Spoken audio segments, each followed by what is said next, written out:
ரொம்ப டயர்டாயிட்டேன் மக்களே. நேற்று இருந்த வலிக்குதுன்னு சொல்கிறான். எனக்கு பார்க்க ரத்த கட்டு மாதிரி இருக்குது பார்த்துக்கோங்க. அடித்த வேகத்தில் வந்து ரத்த கட்டு மாதிரி இருக்குது முக்கியலாம். ஏன்னா வந்து எலும்பு உடஞ்சா வந்து அது வந்து எனக்கு ஃபீல் ஆகிருக்கு. ஏன்னா முன்னாடி எனக்கு லெஃப்ட் ஹேண்ட் வந்து உடஞ்சிருக்கு.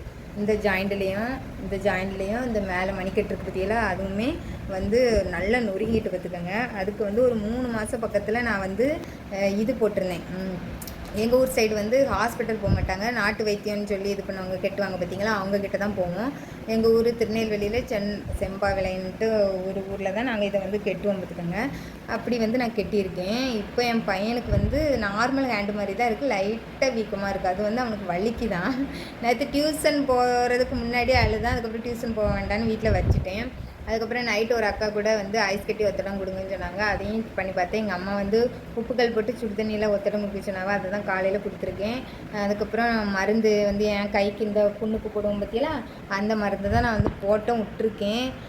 இருந்தாலும் வந்து மனசு கேட்க மாட்டேங்குது. என் பையன் வந்து அவ்வளோ சீக்கிரத்தில் அழமாட்டான் பார்த்துக்கோங்க. எவ்வளோ அடி அடித்தாலும் சிரிச்சுக்கிட்டே தான் என்கிட்ட வாங்கிட்டு போவான். நான் வந்து அடிக்கிறது வந்து கால் கீழே தான் அடிப்பேன், முட்டி கீழே தான் அடிக்கணும்னு அடிப்பேன். இல்லைன்னா இந்த கை சைடு அடிப்பேன் பார்த்துக்கோங்க. ஆனால் என் ஹஸ்பண்டு வந்து குடத்துல அவன் தப்பு தான், குடத்துல தண்ணி பிடிச்சி வச்சுருந்ததை வந்து கை விட்டு அலப்பிட்டான். அதை வந்து அடிச்சிருக்காவ. அவிய வந்து ஸ்லோவாக தான் அடித்தேங்கிறவ. ஆனால் வந்து அவன் அவன் எவ்வளோ ஹெவி அடி வாங்கினாலும் வந்து மூஞ்சிலே காட்ட மாட்டான், சிரிச்சுக்கிட்டே தான் இருப்பான். ஆனால் இப்போ அழுறான்னா அவனுக்கு அந்தளவு வலிச்சிருக்கு. நேற்று ஃபுல்லாக அவனை மடியிலேயே போட்டு தூங்க வச்சு அவனுக்கு பிடிச்ச சப்பாத்தியெல்லாம் செஞ்சு சமாதானப்படுத்திட்டேன். இன்றைக்கி நைட்டெல்லாம் நல்லா தான் தூங்கணும், வலிலாம் எதுவுமே இல்லை. இன்றைக்கி காலையில் மறுபடியும் அழுக, ஸ்கூலுக்கு போக மாட்டேன் அப்படின்ட்டு.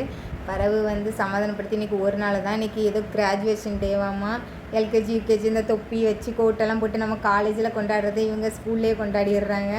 அதனால் அந்த டேக்கு வாங்கன்னு கூப்பிட்டுட்டு இருந்தேன். என்னால் டயாலிஸ் போகிறேன், ஐயா என்னால் வர முடியாது, தாத்தா வருவாவ அப்படின்னு சொன்னோன்னே அதில் ஒரு கவலை.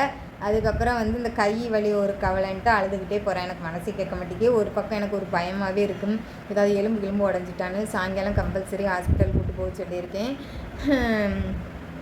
இப்படி மாறி மாறி மெடிக்கல் செலவு இதாக இருந்து வாழ்க்கையில் ஒரு போராட்டத்தை நடத்தி கொண்டு இருக்கிறேன். அதான் மக்கள் மனசு கேட்க மாட்டேங்க. என் பிள்ளைகள் அழுதான் எனக்கு மனசே கேட்காது. அதான் நல்லா திட்டுனேன். நான் இருக்கும்போதே இப்படி அடித்து கொடுமை பண்ணுறீங்களே அப்படின்ட்டு.